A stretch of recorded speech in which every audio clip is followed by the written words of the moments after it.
welcome, and today we're going to try a new project which we're going to use this product here, image medium from Sloan, and we're going to do a image transfer. So what I have here a block of wood, so it's a little bit bigger than A4 size, it's MDF.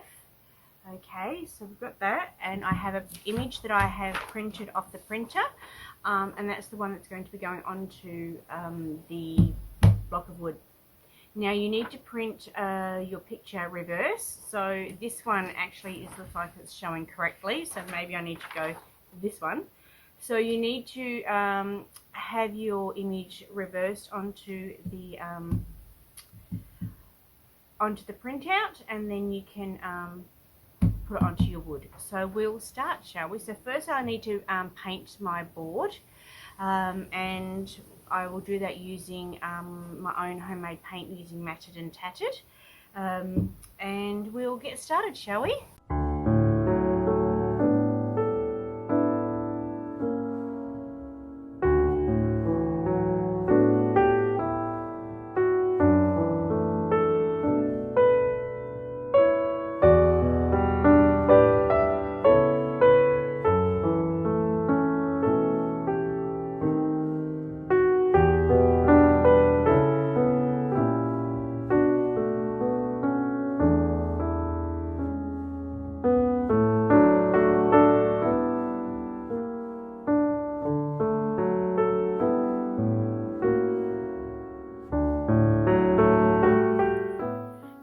To try some crackle mediums. We're going to put some of this on. So this is Decor Crackle Medium from Boyle. Okay, I bought this from my local hardware store, but you can get a similar product from any of the paint retailers, and also any craft stores. So we put it on quite thickly. I'll get a brush. So I've just got a foam brush, and we're just spreading the crackle medium over the board. It doesn't matter if we don't get all the way to the edge, because I will be putting a border around it. And now that the Decor crackle medium has now dried, we will then put on another layer of paint.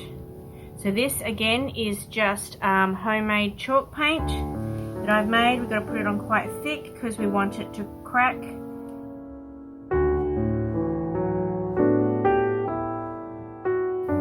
And then we dry it fast to crack it. And we get some really good cracking on this. And then we have our image, and this is the reverse image. Okay, and what we need to do is we will put a layer of the image medium down on this and on top of this, and then we'll wait for it to dry.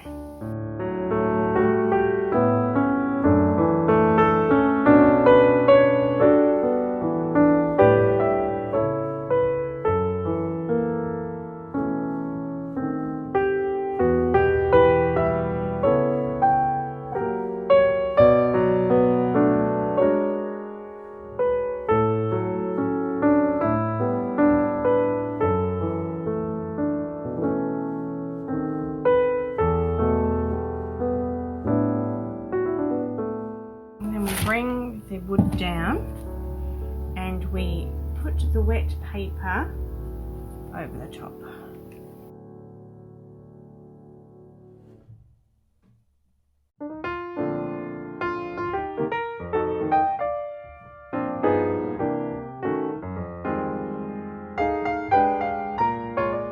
That we've waited overnight for the glue to dry, we now have to wet the paper and rub the paper off.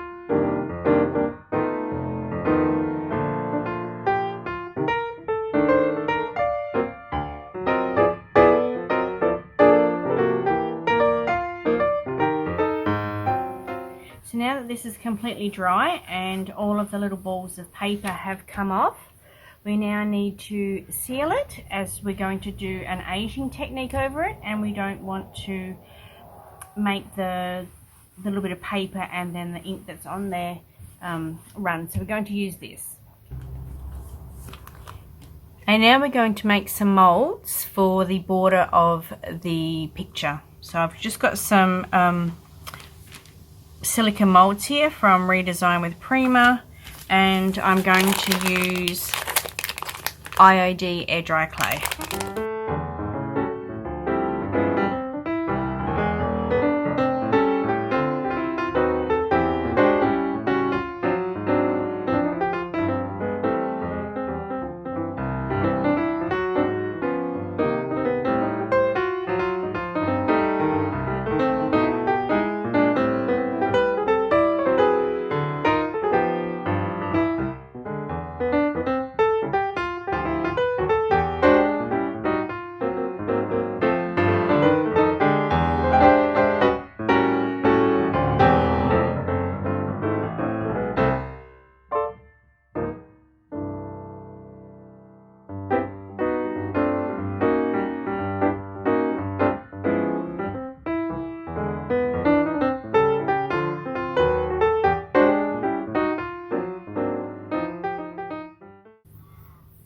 Okay, so we've let this dry overnight, and I have made my molds, as you would have seen. Okay, so there we go. The problem I have is that they didn't dry straight when I put them on the drying rack. So what I thought I might do is actually break them and then make them look rustic that way. So I've got some long ones that can go on the sides like this. So these ones are reasonably straight. And then I thought with these ones, I might just push on them, and that'll straighten them a little bit, but it'll also crack them. But that's fine, because that's the sort of look that we're wanting to have as an old world cracked kind of product end result.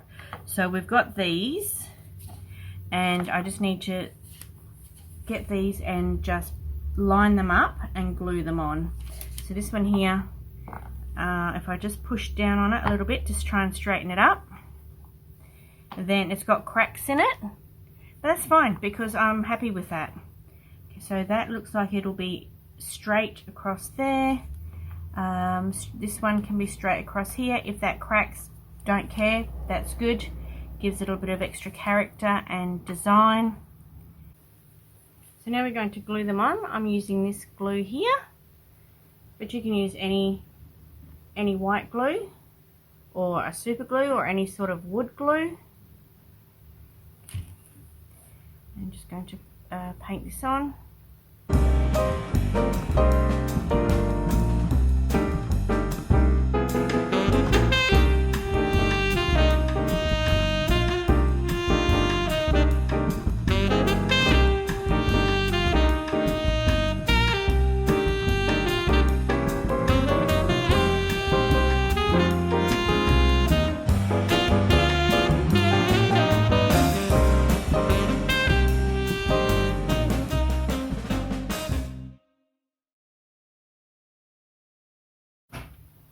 Now we'll just turn it over to put some weight on the molds.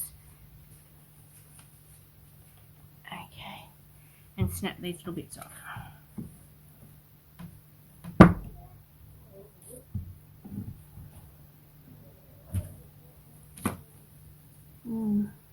Now I'm just going to sand off the bits that are overhanging. I don't have to do it too much because I will be putting a faux finish onto this edge.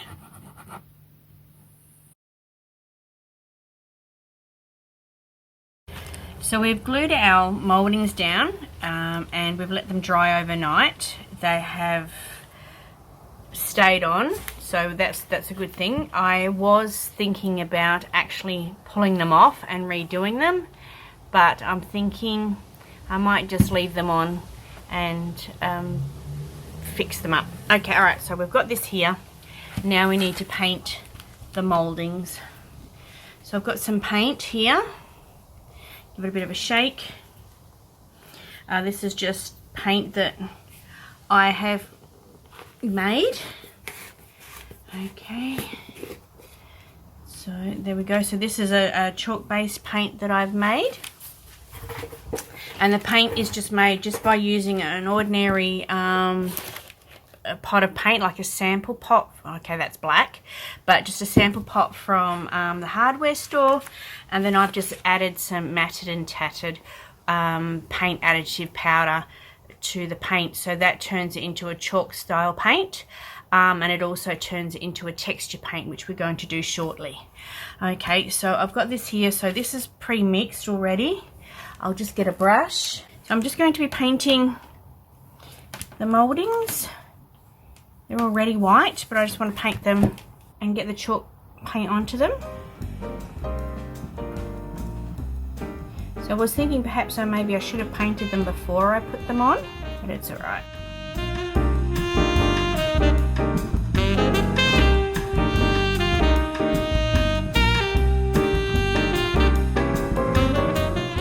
The painting doesn't have to be perfect.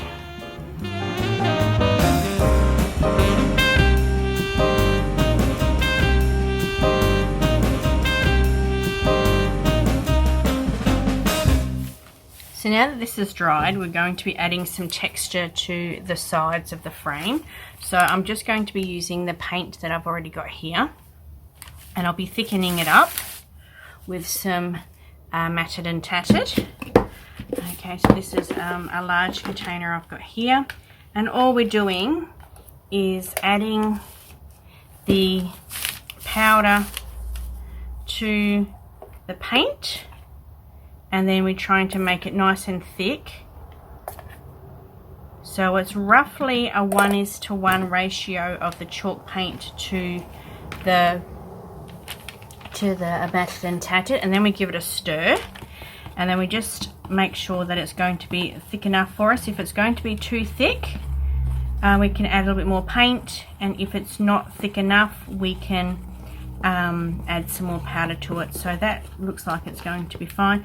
And if it is a little bit too thick, you can even add a little bit of water in if you like, just to thicken it up. Okay, so it's just in here, just mixing it together. So it should be the consistency of toothpaste. So once it gets to a toothpaste consistency, it's ready to use. So that is actually too wet for us to use, so I'll just add a bit more in. There we go, that's a lot thicker now, and it's not dripping off this palette knife.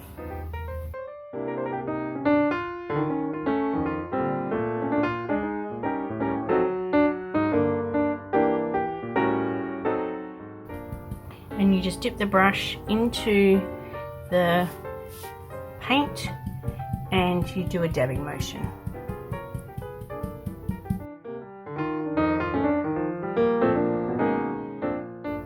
And then if you're wanting to, you can even use it to fill in any gaps.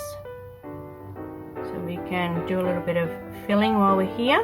If you're wanting any gaps to be filled, you can definitely fill the gaps with paint.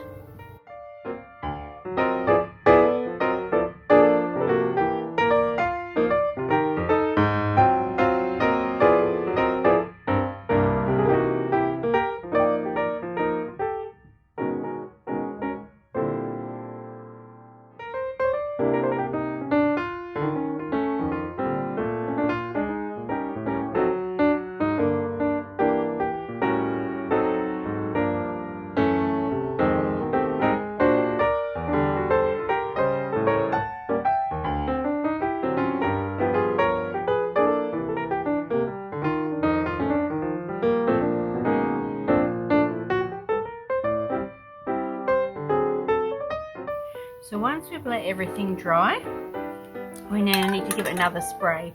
I'll take it outside and give it a coat of this, and then we'll come back and finish it off once it's dried. Okay, so we're back now, and we have sprayed this with the sealer spray.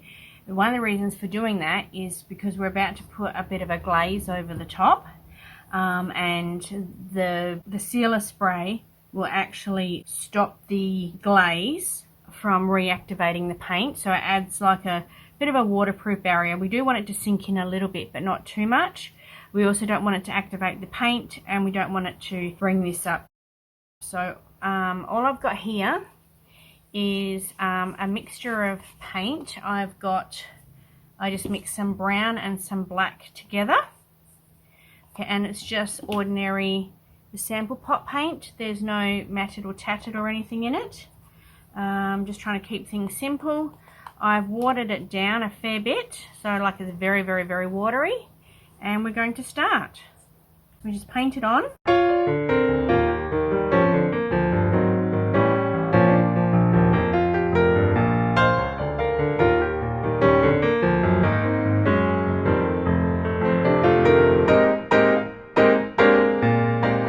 Then we just get a cloth and we just wipe it off.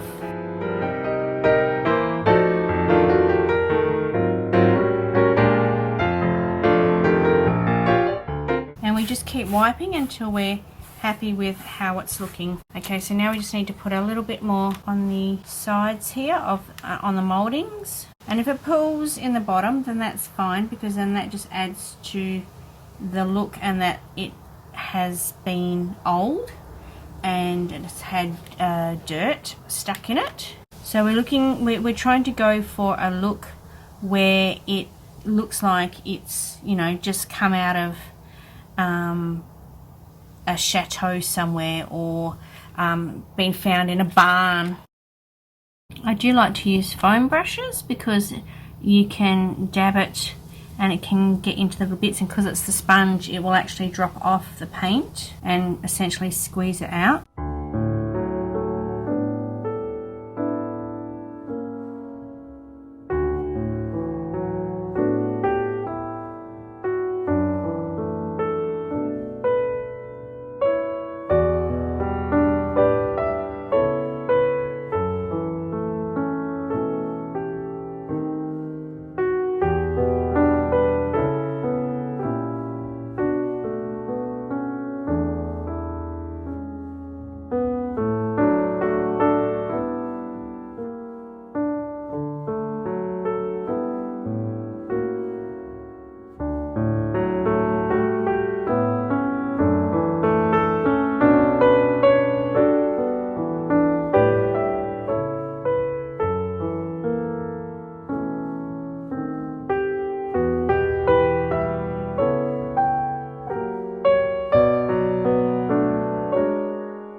We've let this dry, and I must admit I did do the edging a little bit darker than what I would have liked, so I've decided I'm going to put a bit of a white glaze over it as well.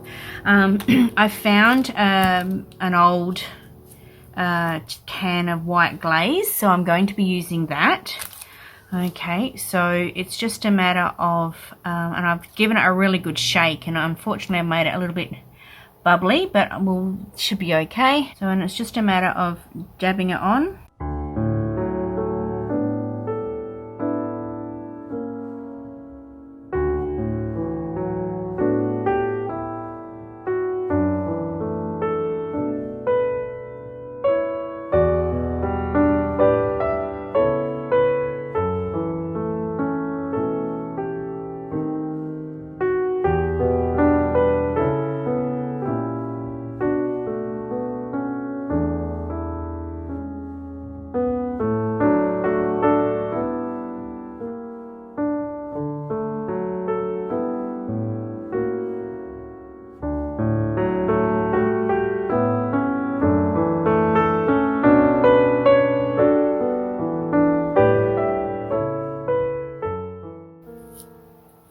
So I've just got some black paint, and I'm just going to be painting the back of the board. A nice stippling motion to get a little bit of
now that the back is dry, we just need to seal it with some sort of a top coat. So you can do a spray, or you can do a brush on. Otherwise you can do a wax as well. So I've got some wax here. This is dark wax, but I do have some clear wax. So you can finish it either as a spray, as a brush, or as a wax. And we're finished. Voila. Thank you.